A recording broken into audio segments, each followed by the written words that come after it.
Hello and welcome, my connoisseurs of movies, literature, and TV shows. You ready to shake things up? You may call me Luke Garou. And for all my newcomers, welcome. You're here to feast on my opinions of all things movie, TV, and book. And yes, I am wearing a brace. Um, I decided to do an October writing challenge, and it caused my carpal tunnel to flare up. And ironically, the one of the characters that got chosen as inspiration is actually the subject of today's video. So, this being is not a villain. And this episode is going to cover the Final Destination series, Disney's Hercules, Supernatural, which is a television series, Hercules the Legendary Journey, which is a television series, Xena Warrior Princess, again, another TV series, Jim Henson's The Storyteller, episode The Soldier, and the person we are referring to, Death, Puss in Boots, The Last Wish, and The Tales of Beetle the Bard, The Tale of the Three Brothers. And I wrote my own story about Death. He's not the villain in the story, but he's not very nice either. But if you want me to read all 31 of the short stories I'm working on this October, here's story number 13 for Friday the 13th. Let me know in the comments, and after I get them typed up, I'll do a read through if you want me to. But like I said, that's not the villain. Now, I'll be giving my opinions on the aforementioned shows, from the worst offenders for slandering Death, because he's very important to our existence. An immortal being slowly loses the desire to better themselves because nothing actually changes. I have seen it in my own lifetime. Inflation has gotten worse. Politics is in shambles. And I have to tell my children why they cannot watch the piss poor remakes. Looking at Ninja Turtles, Transformers, G.I. Joe, most of the live action remakes of cartoons they're putting out, instead of making something new or improving what made bad movies bad to make them better. Not another House of Wax. That has nothing to do with a House of Wax. And just another excuse to kill 20-somethings either. Granted, Vincent Price's House of Wax was flawless, so no one should have tried to improve it. Now, Waxworks was a horror comedy that was written in a day and had a great premise. Where it went wrong was lack of refinement and explanation for some of the displays in it. But I digress. The worst example of death on screen that I have seen is the series of accidents that stalk people in the Final Destination series. Everything I have read about death, they, yes, I am not gendering them, since some groups believe death was female while others say death is male. So they do not like meeting people prematurely. That being said, if a person has a premonition about an event they do not wish to be a part of and leave that event, then death true, real death will stop looking at them. And any who leaves with them, since it is not their time to leave the world. Their names were not on his list, their list. But in the there are 6 movies in this franchise. Death actively stalks people who are trying to avoid them. I don't know about you, but if I'm doing my job and 6 people, you think that's, about 6 people from the first movie actively go, hey, I'm going to go do something else and remove some of my burden from me. I'm not going to mess with them. Because death deals with thousands of animals dying daily, plants dying daily, human beings dying daily, to waste their time seeking out people who are trying to avoid them.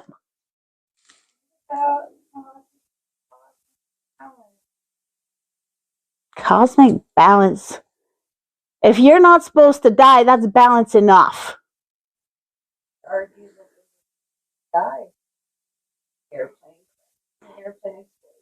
Okay, if they were meant to die in the airplane explosion, then there would not have been a premonition to get them off. I'm arguing with my camera woman because she brings up a fair point.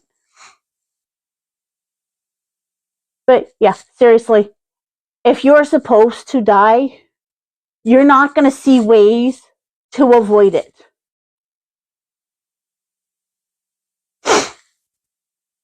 That's what I'm getting at. Okay. I love my camera lady. And you know how I said death doesn't like meeting us prematurely? Imagine working and your boss sends you to, I'm just throwing it out there, you have to go to London. And you're halfway to London when somebody in Edinburgh does something that needs your attention more pressingly. Are you going to be happy to get that extra work? I don't think so. So stop adding to such a burden. And that's a pretty good distance. It's a freaking country away from each other. Even if the United Kingdom's rather small. Now, the next incarnation of death that is bad for Death's image is Disney's Hercules. Hades, Lord of the Dead, God of the Underworld. And if you care to read Greek mythology, the least likely to go after his nephew. In fact, you read it properly, he's the least likely god to go after anybody. Because it is his job to punish you after you're dead. So he doesn't need to seek you out in the world above. He sits back and waits. You come to him and he tells you where you screwed up in your life. But you listen to Disney's Hercules, which, by the way, is the Roman pronunciation of said hero's name. Heracles is the Greek pronunciation. He is a smooth talking freaking used car salesman, and you just want to shower after being around him. which, again, blech, not a good image for death. Specifically, if you read the myths, death is female in Greek mythology and was born simultaneously as Hades and immediately fled and vanished before Kronos knew she was around. She talks to her brother Hades, hence why he chose, mind you, he chose to be Lord of the Underworld, so he could be with his sister, his true twin sister. So if that don't tell you he's a decent fella to be looking after his sister's back, I don't know what does. Blech. I cannot stand Disney's Hercules.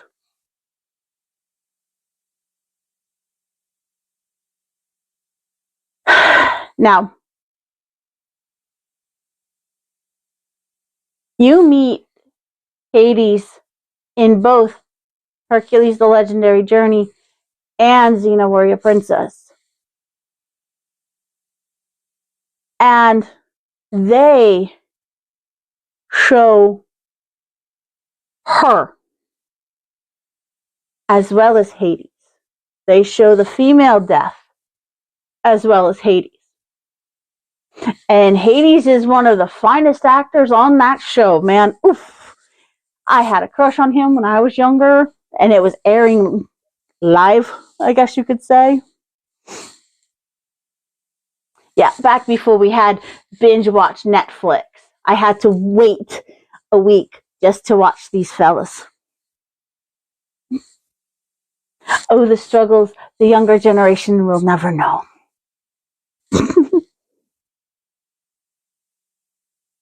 But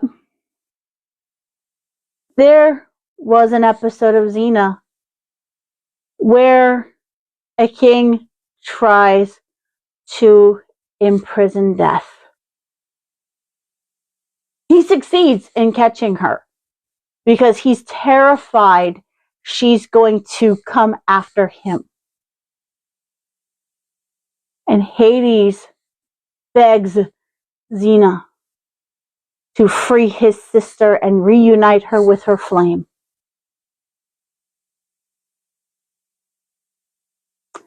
There is a Twilight Zone episode that is very similar to that Xena episode.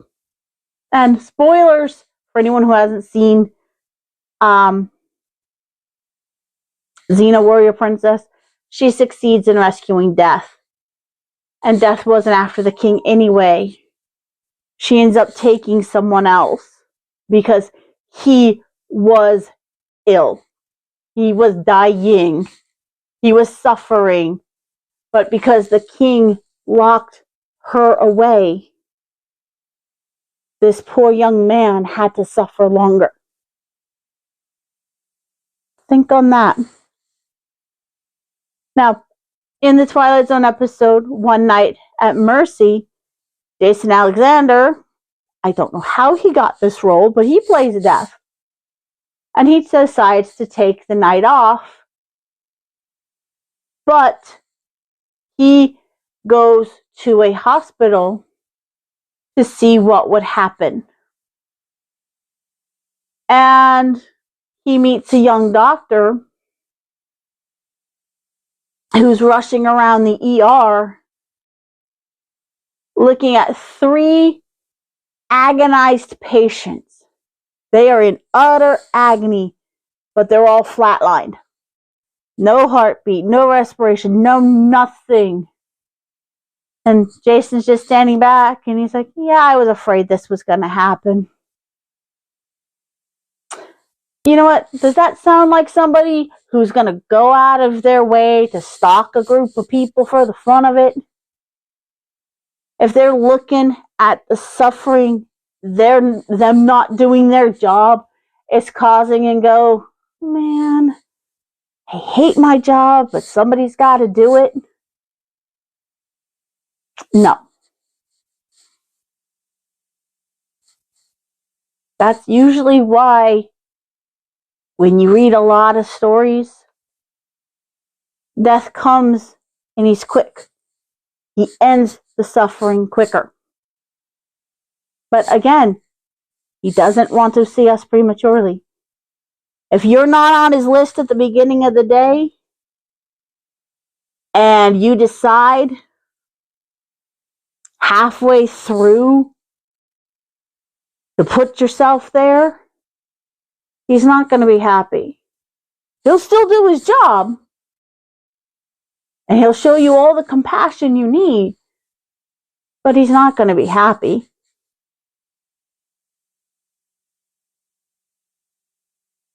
Now, in Supernatural, they follow the apocalypse from the Bible.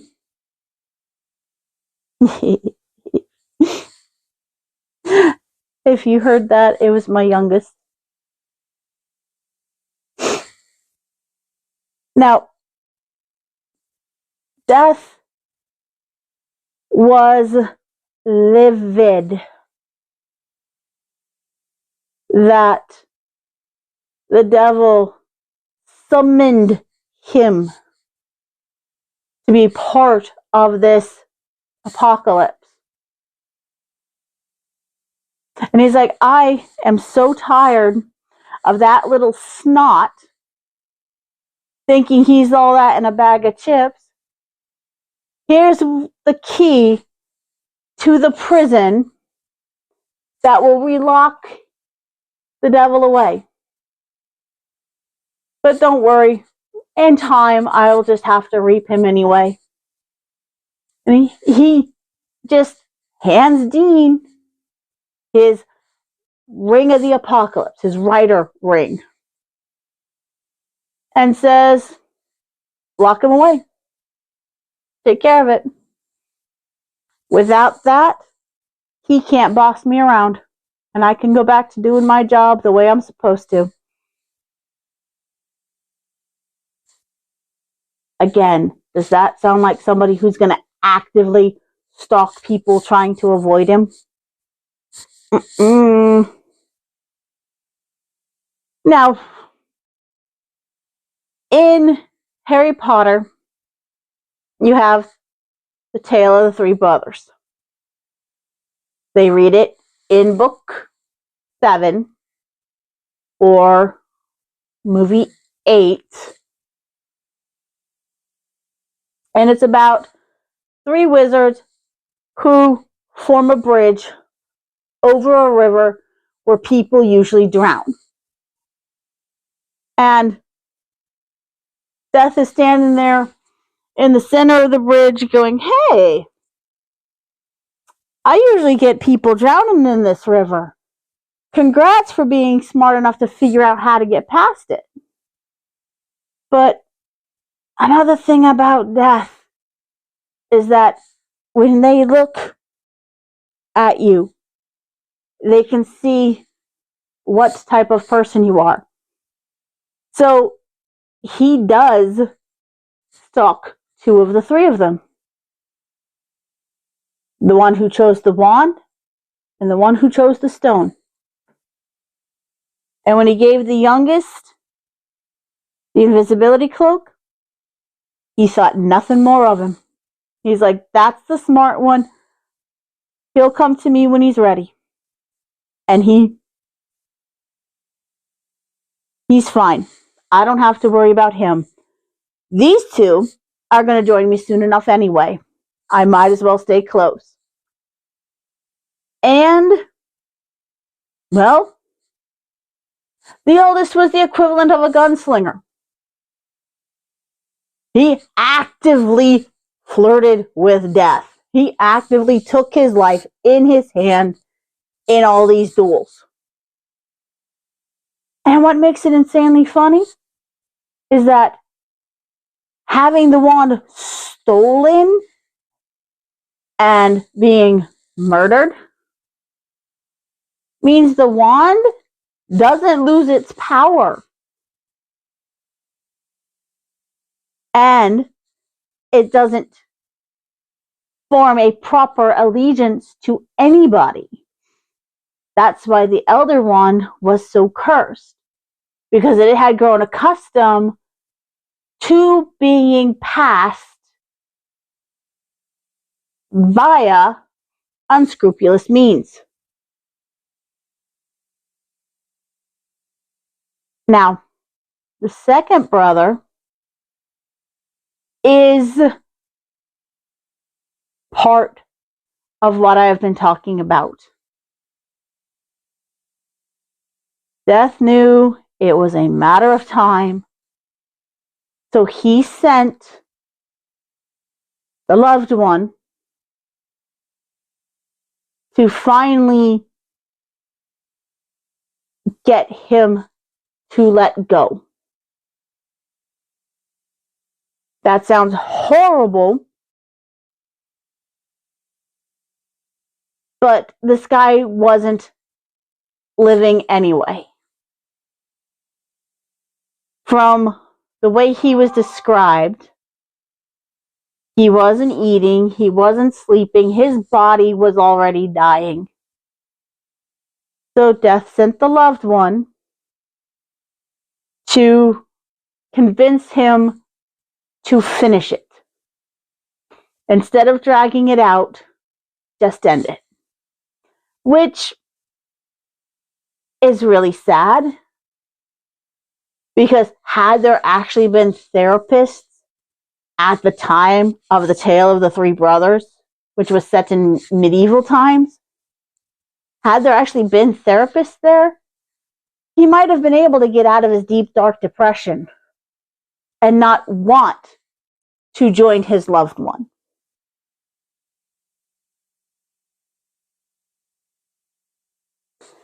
Though, the message that death is not the enemy is also explored in the Russian folk tale, The Soldier and Death, where a tired soldier gets a magical sack and double crosses death. He traps death in his sack, ties him at the top of the tallest tree in the center of the deepest woods, and then the soldier falls out of the tree in a fall that would have shattered him and killed him. But he got up, dusted himself off, and walked away. He was thrilled. Everybody was thrilled until sometime later, the soldier's looking out his window and he sees the terminally ill that are suffering, the very old that are suffering, the ones that are on death's list and have been on death's list and have made peace with being on death's list because they are tired and they are old and they are ready for the next phase of existence. And the soldier feels absolutely horrible as he's watching these people, some of them barely able to do anything. He goes back, climbs up the tree, reclaims death, climbs down, goes back home, opens the sack just a little bit and says, "I've done you wrong. You can take me away. I'm sorry, I shouldn't have double-crossed you." He opened the sack and death fled. Death ran away from him. Oh, death righted the wrongs the soldier's actions had committed, because wars had been fought. People were gravely injured, but nobody had died. So death went through and took all the ones that should have died in that battle. The star-crossed lovers that throw themselves off a cliff, they get taken too. Going back to the cosmic balance my buddy mentioned. As punishment for locking death away, the soldier had to watch everybody grow up, grow old, have families, have them grow up, grow old, and all die. Death refused to take the soldier. The soldier found a way to walk to the underworld. They didn't want him the instant he said he had a sack with him, because the guards of the gates were demons he met earlier in the story. So he tried to get into heaven. And oh heck no. You threw off the cosmic balance for too long. Go away. You're not welcome here. The people you rescued, yeah, they can come in, but not you. So the soldier was left alone. However, the best example of death I have seen so far is Le Mort Lobo, the wolf from Puss in Boots: The Last Wish. You see, at first I didn't want to watch another movie about death stalking a person for no good reason. Spoilers and newsflash. Wolf had an excellent reason for stalking Puss the entire movie. And that is because he had watched that cat squander all eight of his previous lives. Wolf felt that Puss wasted his previous lives. He would just waste his final life as well.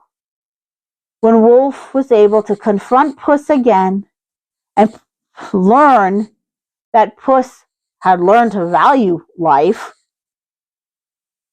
specifically the life he was living, Wolf told him to live well, and he would see him later, before walking away, leaving Puss to live his life. Now, to recap, death is not the villain. They are kind, supportive, and a guide for us to transition to the afterlife. They're not cold, they're not cruel, they don't stalk us for no reason. But, like I said, these are my opinions. Feel free to disagree. And be kind to me, be kind to each other in the comments. Rescue the like button from zombies. Tend to the subscribe button's injuries. And ring the bell to rescue your two new friends from the zombie invasion. Bye!